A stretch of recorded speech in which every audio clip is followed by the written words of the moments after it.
Hey everyone, it's Suzi here, and today we're playing Watcher of Realms. For today's video, I am on the test server to take a look at some fantastic new heroes. We've got 3 new super sexy legendary heroes, so let's dive in.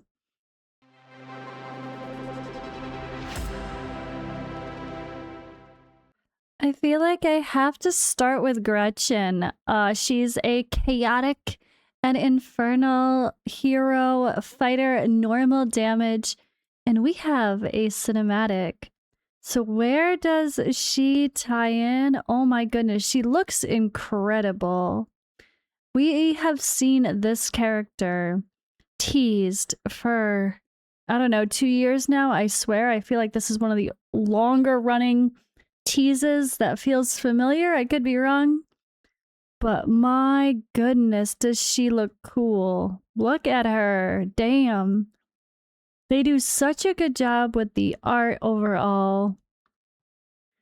Look at her weapon. It is badass. Oh my gosh. Yeah. Holy freaking cow, right? What else can you say? So aesthetics, yes. Let's do the jiggle test. Tighter, leathery bra. Proportional, smaller build. Totally fine. Not super jiggly. Do we have spinny physics? Maybe not. No spinny physics. That's okay. She looks so cool, she don't need extra stuff. Alright, let's, can I zoom out? Let's zoom out so we could really see her. Wow. Holy cow, she looks... Whoa! Look how far this zooms out, guys. Oh my god. She takes up extra space she has to zoom out so far. We have to zoom out so far. Alright, sorry. I just had to take a holy crap proper appreciation moment there because she looks ridiculous. Gretchen. Alright. Single target physical attack ally buff, offensive dispel, and defense penetration. Let's look at her hero details. Look at that range. God damn, that's a cool range. With a big sword like that, I'm not surprised. Almost 5,200 attack. Cost is 18, block of 2, attack interval 2.6 seconds, rage regen auto 14. Okay. Wow. Alright, the little blurb up here is not translated, so I will skip that for now. Again, we are on the test server, as you can see by the label here. Not to be confused with the Forerunner server or the global servers, which are all different. Alright, talent. When deployed, plants Searing Banner. Raises Searing Banner upon casting the ultimate, and plants it again when it ends. Continuously inflicts damage reduction on one enemy in the ultimate range. That's a negative 30% damage. And Searing Banner. After planting the banner, it gains 1 stack of energy whenever allied heroes within the hero's ultimate range take damage 4 times, up to 5 stacks. The hero absorbs all energy from the banner when casting her ultimate.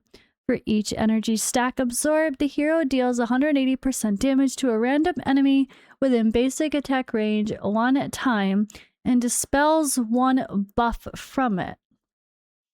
Okay. Interesting. Another way of dispelling a buff. Oh, she just looks so cool. I just sort of keep looking at her. Alright, anyway, let's go. Basic attack is physical damage to 1 enemy. 100%, you know, the basic. She has a basic. Ultimate, Flames of Hatred. During the ultimate, increases attack by 40% and becomes immune to debuffs. When HP is higher than 30%, causes HP drain equal to 10% of the current HP to the hero per second. HP drain ignores any shield carried by the target and directly reduces HP. Each basic attack lands 2 consecutive strikes instead and inflicts burning. If a basic attack attacks different targets, reduces the attack interval by 20% for 5 seconds. And the burning is a 20% continuous magic damage per second. Okay, the range is incredible. It's the crazy all around her range, like a Dao Chan with an awakening type. Or is that even more? An Eileen? Big ass crazy range there. Really unique range. Oh, Rivenhal's also has that, right? We do have, of course, increased duration with the ups and 200 cost down. Yeah, that's crazy. And then, yeah, 10% attack increase with the book up. I don't really talk book ups, but this sounds fun. All right. Anyway, passive, Mark of Betrayal. During the ultimate, applies Rage Regen to the hero and the 3 nearest allied heroes within Searing Banner's range that are neither healers nor defenders. If Searing Banner has a full stacks of energy when activating the ultimate, additionally applies crit damage increase. So the Rage Regen is a restore of 1% per second, and the additional increase of crit damage is 40%. So heroes within the ultimate's range. So the ultimate range, the crazy big range, is Searing Banner's range. Okay, I think that's what that means, right? Within the ultimate, yeah, that's a lot of range. Unrepentance, the other passive, increased damage against enemies inflicted with burning by 20%. For every 1 stack of Searing Banner energy, increases the final damage of basic attack by 6%. During the ultimate, the number of Searing Banner energy stacks counted for this effect is fixed to the value when the ultimate is activated. I'm so curious by this. So that are not healers or defenders. So she's only boosting, okay, just to boost only like your other attack or damage dealers, I guess. Yeah. And then arena, increased damage in the arena by 15% as she is chaotic. Okay, let's go right into those awakenings. Awaken 1. If Searing Banner's energy is at full stacks, the hero gains an extra 30% penetration when casting the ultimate, lasting until the next ultimate is cast. Furthermore, the next time Searing Banner is planted, immediately gains 2 stacks of energy. Holy moly. That's a lot to unpack right there. They do such a good job creating creative kits, I swear. Attack plus 300. Awaken 3. Let's scroll down here. Yeah, so same thing here during the ultimate. After each basic attack, additionally reduces attack interval by 6%, up to a maximum reduction of 30%, lasting until the ultimate ends. And Awaken 4, penetration plus 8%. And Awaken 5, Mark of Betrayal, now affects 1 extra allied hero. Okay, so her lore I will certainly read for another video, most likely a YouTube short. But let me go ahead and read the notes about her. So, she just looks so cool. She is a high-frequency, single-target burst DPS, enhances the damage output of multiple allies, plants a banner that collects energy when allies take damage, absorbing energy deals damage, and dispels enemy buffs. When fully charged, it accelerates her ultimate. Retrieving the banner increases her burst damage and strengthens team buffs based on energy stacks. And then, ideally, they have her suited for Abyss 1 and PvP single target arena. And the suggested lineup would be with Infernal Blast team for Abyss with Soul Cadence, Gretchen, Violetta Vane, Knight Arlott, and Dao Chan. What? Interesting. Gotta read this Violetta Vane here soon. For Chaotic Dominion as an arena team with Sergei, Dao-chan, Valderon, Gwendolyn, and Gretchen. Very interesting, but also highly suggested for Artifact Material Raid. Higher staged content, which is not currently released yet, but it will be later on. So higher stages of AMR also coming soon. Whew. Okay. Now let's go on to Violetta Vane and then we'll pop back to the other girl. But that was nice. Violetta Vane, the Velvet Blade. She is just infernal, but let's check out her graphics. She does not have a fancy video, but whoa, she looks good. Low booty. I'm sure she has a little bit of no jiggle physics. I mean, if anyone should have jiggles, to be someone.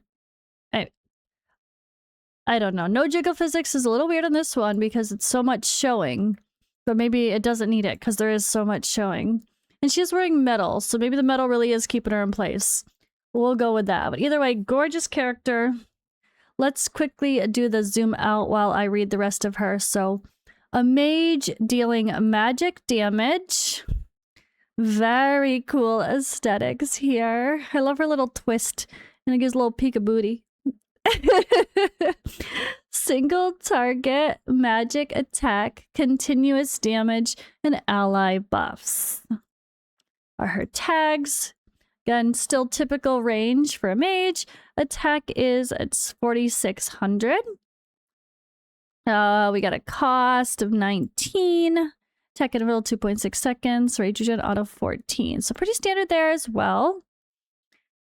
Her talent.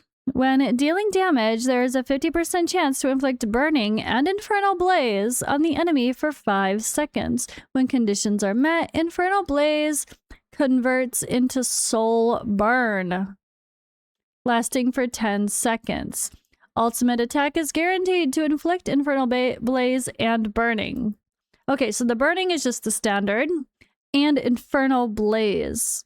Infernal Blaze, the bearer suffers 30% magic resistance reduction before the duration ends. If the bearer has 4 burning effects, it converts into Soul Burn, lasting for 10 seconds.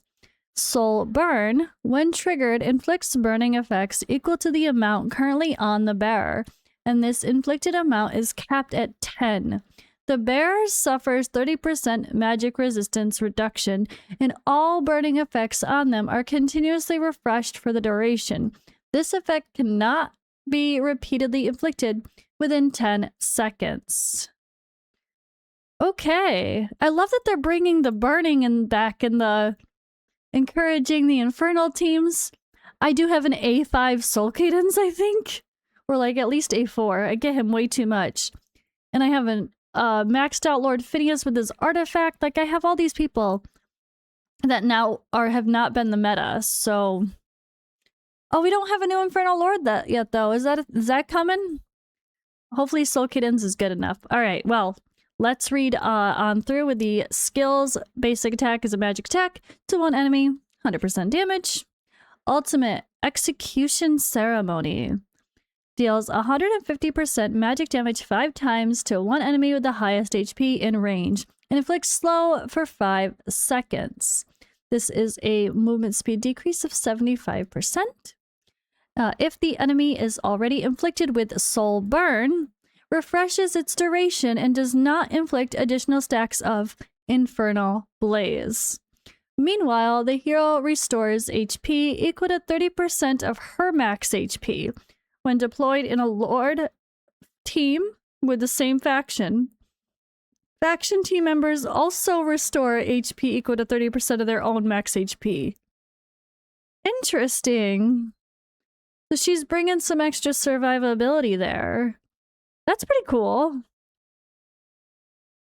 Single target damage plus some survivability mixed in.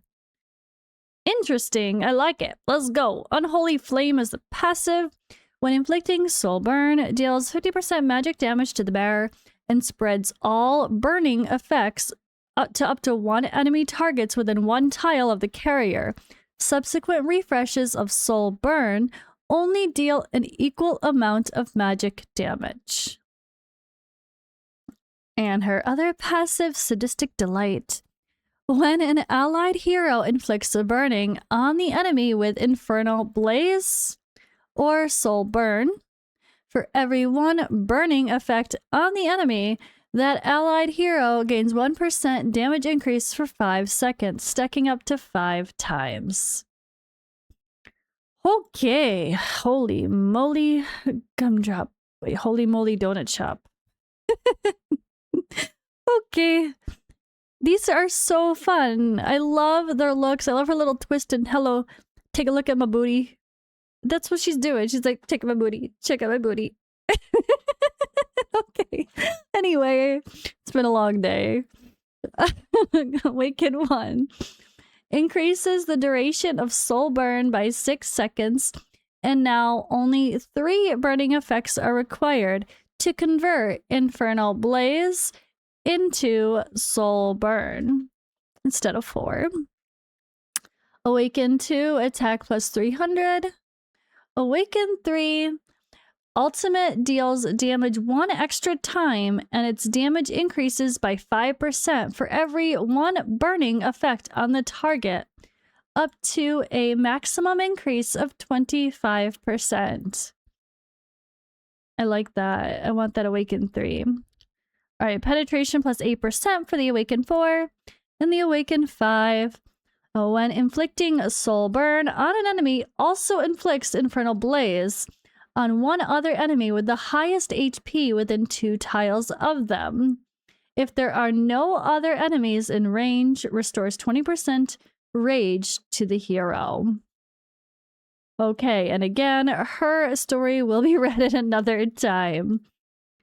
And the notes for her, as she's a core burn dot unit in the Infernal Blast, applies large amounts of burn stacks to enemies, increasing all allies' burn damage, and boosts allies' damage based on the number of burn stacks on enemies. Burn effects can spread, enabling AoE damage over time. And her recommended lineups would be with Abyss, with Sulkidan's her Violetta Vane, Gretchen or Lyra, and Knight Arlott and Dao Chan. Recommended lineup 2 would be the higher stages of AMR coming soon, which is going to be with Sulkidan's Violetta Vane, Lyra, and Hex. Interesting. I'm kind of sad that AMR turned into not just all about the physical fighter thing, because I thought that was part of the fun, but it's fine. Yeah, that's her strong suits, and yeah. And last but definitely not least, we have Akira, a Piercer Northerner, also with a pretty cool looking video here. Hello. Look at this action. This doesn't even feel like the same game. Okay, this feels different. I don't know if that's good or bad, though. Was she one that someone said looks like one of their characters from Mobile Legends Bang Bang? I feel like this might be, like, intentional if so, because this feels like a totally different game. This does not feel like Watcher of Realms. I don't know. Okay, now the style of panning does, but that didn't feel like Watcher of Realms in that little cinematic there, but it looks so good. I'm not saying that's a bad thing. It just looked different. She looks so good. The Rivet Storm Machinist. How do you say that? That's one of those words I gotta Google. Whoa, look at that. Whoa. Whoa. All right, let's do a zoomy out to really get the effects of their... It's so cool. Look at her. This is awesome. I'm sorry. We're just going to stare at her for a second longer because she looks so good. They had fun with this one. I love it. Okay. So we have English here. I will read it. Setram, the defender and the father of Macapolis, Akira, his human successor whom he raised. One strictly adheres to directives. while the other seeks the truth. Father and daughter stand on opposite sides of destiny, their confrontation born of a singular purpose, to protect one another. There's some interesting story to be had there. All right, AoE, physical attack, range boost, and anti-air. Piercer, marksman damage. All right, let's check out her stats here. Similar range, doesn't fully extend to have crazy range. Attack is almost 4,000. Cost is 22, a little more expensive. An attack interval 3 seconds, a little slower. Rage Regen auto 14. Okay, but sounds like she's gonna have some fun.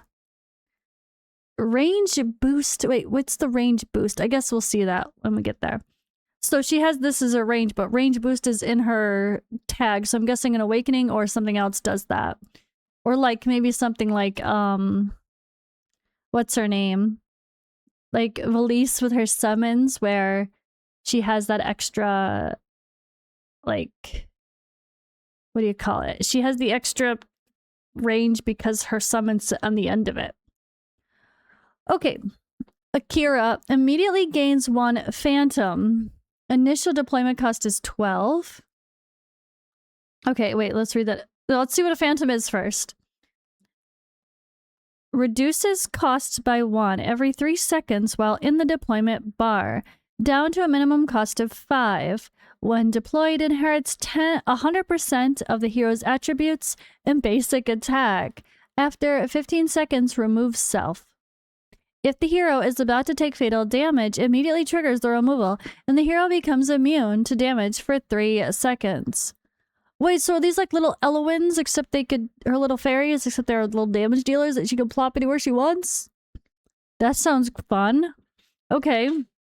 So, talent immediately gains 1 phantom, then gains another phantom every 60 seconds. When the hero or the phantom kills an enemy, reduces phantom's cooldown by 1 second, up to a maximum reduction of 30 seconds before gaining the next phantom. Only 1 phantom can exist at a time. Okay, that's good to know. When a phantom is deployed, it increases the phantom and the hero's attack by 15%, and their damage has a 10% chance to inflict Winter's Bite on enemies for 5 seconds. Winter's Bite is a reduced movement speed of 25%, stacking up to 3 times. When reaching 3 stacks, inflicts freeze on the target for 2 seconds. So during the hero's ultimate, the phantom can also trigger Missile Barrage. So let's go into her skills here then. AoE physical attack for her basic. Randomly deals 40% AoE damage to enemies within range 3 times, hitting up to 5 enemies each time. Core Release is her ultimate. During the ultimate, reduces the hero's attack interval by 30%. Basic attacks have an increased damage range, can hit 3 additional targets, and their damage against enemies with Winter's Bite or Freeze increases by 100%. Missile Barrage. Okay, so this is related to the talent, can also trigger this passive. During the ultimate, continuously deals 20% damage to random enemies in range, and this damage is doubled to enemies with Winter's Bite or Freeze. The more enemies in the attack range, the higher the trigger frequency. All right, and Prismatic Force Field. Each attack launched by the hero restores 1% rage. When the hero has a shield, each attack restores an extra 0.5% rage and applies rage regen to the adjacent allies. So rage regen buff. Okay. Let's check out these awakenings. Awaken 1. When the Phantom is deployed, it immediately enters Core Release. So that is this ultimate here. Cool, cool. Awaken 2. Attack plus 300. Awaken 3. During the ultimate, after every 2 basic attacks, the next basic attack deals 3 additional instances of damage. Awaken 4, penetration plus 8%. And Awaken 5, Missile Barrage deals AoE damage to up to 5 enemies at once. Okay, I like her. She sounds fun. Let's see what we have to say about AKIRA. She's a core AoE physical DPS who can summon clones to attack other lanes. Independent units similar to Elowen's Wood Elf. Exactly! Yes! Deals bonus damage to enemies affected by Winter's Bite and Freeze, while shielded attacks restore rage to allies. A top tier hero for the Immortal Codex Conquest Challenge, Nightmare Legion Commander, and the Furious Torrent. So that's a new to come Immortal Codex boss that she's going to be a top tier hero for. I'm kind of torn on that. I don't really like when the games kind of do the new hero comes out and she's the best, or new content comes out and you have to get the new hero to have the best option always. Don't always love that. Sometimes it makes sense, but sometimes, I mean, I'm hoping there's other options that are pretty strong as well. We'll see. But she's cool. Why wouldn't we want to have her anyway? All right. So her recommended lineup would be like in Matrix 1 physical with the North Throne, like Elder Guan Yu, Adrian, AKIRA plus Gwendolyn. And then in the Immortal Codex versus either of those 2 bosses, Furious Torrent or the new Conquest Challenge, Nightmare Legion Commander side. So with the Star Piercers with Iovar, Lady Alexandra, Nyx, AKIRA, and Dao Chan. So those are her strongest points as we mentioned. All right, guys, that is fun. You'll have to stay tuned for people showcasing some of the new content, like this new Immortal Codex coming as well. That's pretty cool. And then new AMR to come as well. So there's a little bit of teasers there. And that should be pretty exciting to see. But yeah, thank you guys for watching. Let me know what you think of these heroes in the comments below. I'd love to hear your first impressions. And I will see you in the next video.